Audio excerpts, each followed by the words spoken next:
اعوذ باللہ من الشیطان الرجیم بسم اللہ الرحمن الرحیم. ڈیئر اسٹوڈینٹس السلام علیکم. آج ہم کو غزل نمبر 2 پڑھنی ہے جو کہ پرتپال سنگھ بیتاب نے لکھی ہے. وہ یہ ہے: ریت ہے اور بے کرانی ہے اور صحرا کی کیا کہانی ہے. کھول کر دیکھ زر مکانوں کے لامکانی ہی لامکانی ہے. راستہ کس سے مانگتے ہو یہاں بھیڑ نے کس کی بات مانی ہے. اپنے قدموں کے نقش غائب ہے بے نشانی سی بے نشانی ہے. ہم ہی کچھ رک گئے سے ہے بیتاب ورنہ چاروں طرف روانی ہے. اب اس کی تشریح: ریت ہے اور بے کرانی ہے اور صحرا کی کیا کہانی ہے. بیتاب دنیا کو ایک ریگستان سے تشبیہ دیتے ہوئے فرماتے ہیں کہ اس وسیع ترین دنیا کے صحرا یعنی ریگستان میں سوائے ریت کے کچھ نہیں ہے. ریت ویرانی اور اداسی کا استعارہ ہے. شاعر کو دنیا ویران اور اداس لگتی ہے. اسے دنیا بے فیض اور ویران لگتی ہے اور اس کا دنیا میں کوئی ہم نوا یا ساتھی نہیں ہے. شعر نمبر 2: کھول کر دیکھ در مکانوں کے لامکانی ہی لامکانی ہے. شاعر فرماتے ہیں کہ باہر سے مکانوں کو دیکھ کر اصلیت کا اندازہ نہیں ہو سکتا بلکہ مکانوں کے دروازے، در ہم یہاں دروازے کو کہتے ہیں، دروازے کھول کر دیکھو تو ان میں زندگی کی کوئی علامت نظر نہیں آئے گی. یہ صرف مکان ہے، گھر نہیں ہے. جو لوگ ان مکانوں میں رہتے ہیں وہ زندگی اور اس کی اصلیت سے بہت دور ہیں. چنانچہ مکانوں کی لامکانی دیکھنے سے تعلق رکھتی ہے. راستہ کس سے مانگتے ہو یہاں بھیڑ نے کس کی بات مانی ہے. شاعر فرماتے ہیں کہ اس دنیا کے لوگ دوسروں کو چلنے کا راستہ نہیں دیتے کیونکہ انسان خود غرض اور بے رحم ہے. اس لیے کس سے راستہ مانگا جائے. بھیڑ میں تو سبھی آگے جانے کے در پہ ہوتے ہیں، کوئی کسی کو راستہ نہیں دیتا.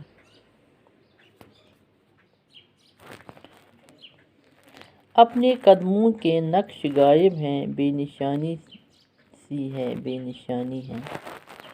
شاعر فرماتے ہیں کہ اپنی انفرادیت، تہذیب اور ثقافت کے سبھی نشانات مٹ چکے ہیں یعنی ختم ہو چکے ہیں. اب تو اپنی پہچان بھی باقی نہیں رہی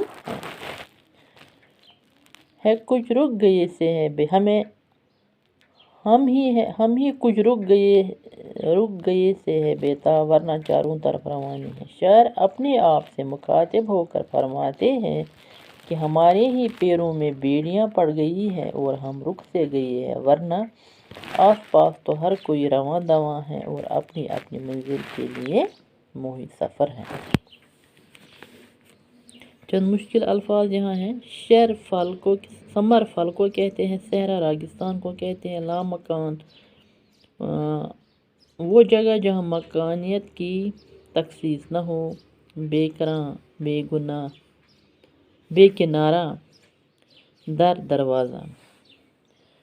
پرتپال سنگھ بیتاب کے حالات زندگی کی قلم بند کی جو میں نے آپ کو پہلے ہی نوٹ لکھایا ہے. درج ذیل اشعار کی تشریح کیجیے. نہ دے اونچائی میرے قد کو بے شک میری ہر شاخ کو لیکن ثمر دے. یہ پہلا شعر ہے اس کا. شاعر اس شعر میں اپنے آپ کو ایک پیڑ کی طرح پیش کرتے ہوئے اس خواہش کا اظہار کرتے ہیں کہ مجھے بے شک لمبا قد نہ ملے لیکن میری ہر شاخوں کو پھلوں سے نوازا دیا جائے.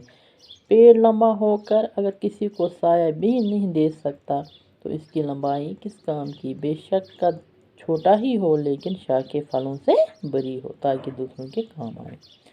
شاعر کا مخاطب محبوب حقیقی خدا بھی ہو سکتا ہے اور حاکم مکر بھی.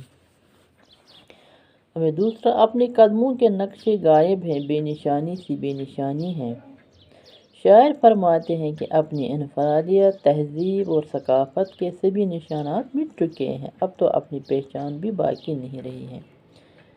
پرتپال سنگھ بیتاب کی غزلوں کے مطلع اور مقطع لکھے۔ مطلع ہم غزل کے پہلے شعر کو کہتے ہیں، غزل 1۔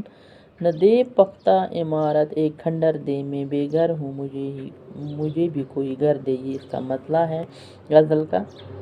مطلع نمبر 2۔ ریت ہے اور بے قرانی ہے اور صحرا کی کیا کہانی ہے۔ اب مقطع، آخری شعر کو مقطع کہتے ہیں۔ نظر ہے منتظر نس نس ہے بیتاب، مقطع غزل۔ ہم ہی کچھ رک